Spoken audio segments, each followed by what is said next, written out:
저는 정의가 실현될 것이라는 것을 믿고 있었습니다.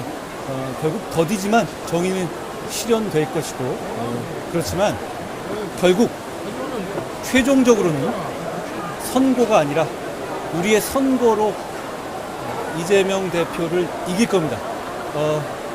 저에게 압도적인 지지를 몰아주십시오. 지금 저 이재명을 꺾을 수 있는 사람 저뿐이 없습니다. 제가 목숨 걸고 싸워서 반드시 법원의 선고를 넘어서서 여러분의 선거로 이재명을 꺾겠습니다. 혹시 이번 결과에 대해서 예상하는 게 있을까요? 저는 2심의 결과가 좀 상식에 반한 것이라고 생각해 왔고, 그리고 많은 상식적인 법조인들이 그렇게 생각해 왔었습니다. 결국은 바로 잡혀질 것이라고 생각했습니다. 게다가 대법원이 후보 등록일 전에 이렇게 선고일을 잡았을 경우에는 저는 정상적인 판단을 용기 있게 내릴 가능성이 크다고 봤습니다. 여기 지금 여기 뭐 한복 2층에 옥수집 있는데 2층. 지금 보이는 건 자, 아직 이재명 대표가 이재명 대표는 집요한 사람입니다. 일단 알았어. 이재명 대표는 포기하지 않을 것이 분명합니다. 그러면 우리가 범죄자 대통령을 만들지 않기 위해서는 반드시 이길 수 있는 후보가 나서서 최선을 다해서 싸워야 합니다. 제가 이재명 후보를 압도적으로 꺾겠습니다.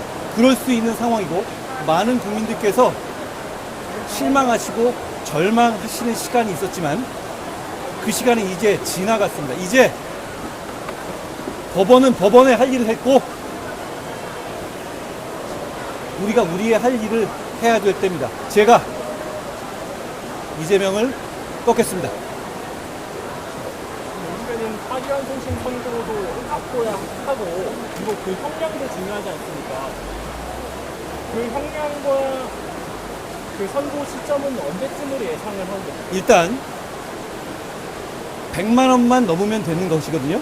그런데 집행유예가 난 판결입니다. 그러면 100만 원 아래로 법원이 선고할 가능성은 저는 없다고 봅니다. 그리고 대법원이 전원 합의체 판결로 유죄 취지로 판단한 이상 그 판단에 하급심은 기속됩니다. 결국 이재명 대표는 당선 무효에 해당하는 형을 선고받고 확정될 수밖에 없습니다.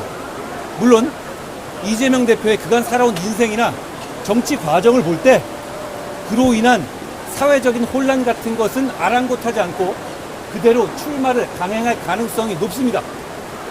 그렇기 때문에 결국 정의를 최종적으로 실현하는 것은 6월 3일 선거에 달려 있습니다. 저는 우리 국민의힘을 지지하시고 그리고 상식적인 생각을 가지신 분들께 이렇게 여쭤보고 싶습니다. 지금 이 상황에서 저렇게 막무가내로 돌진하는 범죄 혐의자를 막을 수 있는 것이 누군지 여러분, 제가 몸 바쳐서 막겠습니다. 다른 분들 훌륭하시지만 김문수 후보나 한덕수 총리 같은 분들 훌륭하시지만 지금 이 상황에서 이재명을 막을 수 있는 분들은 아닙니다.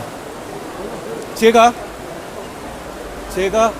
앞장서서 목숨 걸고 막겠습니다. 방금 한덕수 총리 이름을 거론해서 그런데요. 한덕수 총리가 지금 사퇴를 했고 이제 출마를 앞두고 다시 해야 되고 있는 상황에서 후보님의 단일화에 대한 기상도 조금씩 바뀌어 가야 하지 않을까라는 의견도 있는 것 같아요. 자, 지금은 제가 압도적으로 국민의힘의 후보가 되면 이재명을 이깁니다. 상황이 달라졌지 않습니까?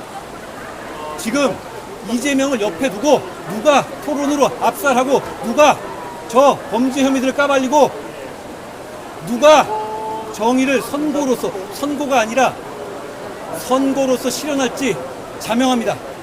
제가 책임감을 가지고 사명감을 가지고 반드시 승리할 수 있는 후보입니다. 제가 그 역할을 당당하게 맡겠습니다.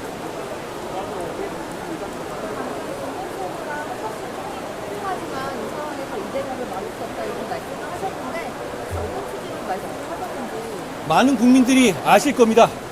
이재명 대표가 지금 갖고 있는 막무가내 부분들, 이런 것들은 어떤 그런 점잖음이라든가 조용함으로 해결할 수 있지 않습니다. 막 가는 분 아닙니까? 지금 이 상황에서도 그대로 출마하겠다고 하는 거, 이거 막 가는 걸 텐데요. 이걸 막을 수 있으려면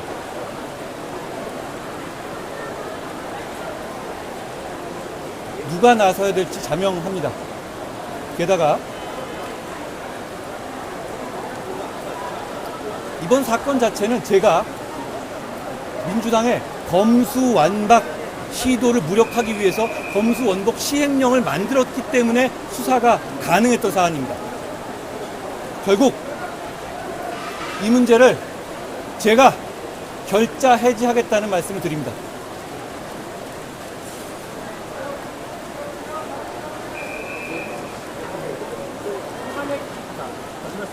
소추의 정의를 놓고도 이견이 좀 있습니다. 그것이 기소만을 의미하는 것이냐 아니면 이제 그것을 기소 행위 그 이견이라는 것은 제가 역시 84조의 이슈를 만들고 화두를 던진 것은 저였습니다. 작년이었죠?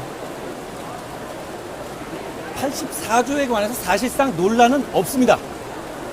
84조는 소추를 중단한다고 했지, 정지한다고 했지, 심판을 정지한다고 하고 있지 않아요. 그리고 우리 헌법은 소추와 심판을 명확하게 구분하고 있습니다. 그런데 말입니다. 이렇게 대법원이 유죄 취지로 파기환송하고 그 파기환송이 올라오기 전에 대통령이 된다면 그걸로 심판이 중지되고 대통령노를 계속한다는 게 상식적으로 받아들여질 수 있는 얘기입니까? 그렇지만 이재명 대표는 상식적인 행동을 해오지 않았기 때문에 그렇게 할 것 같습니다. 그렇기 때문에 법원의 선고가 아니라 국민의 선거로 마무리를 해야 합니다. 그걸 제가 하겠다는 말씀을 드립니다. 이재명 대표는 이렇게 얘기할 수도 있어요. 대통령이 되고 난 다음에 그 죄 자체를 민주당의 의석수를 이용해서 아예 죄를 없애버리고 소급표를 붙이고 그 다음에 대통령이니까 거부권 행사도 없이 이렇게 밀어붙일 수도 있습니다. 여러분, 끝난 게 아닙니다. 이걸로 끝난 게 아니에요. 결국은 국민의 선거로 정의를 마무리해야 합니다. 제가 그걸 해내겠다는 다짐을 다시 한번 드립니다.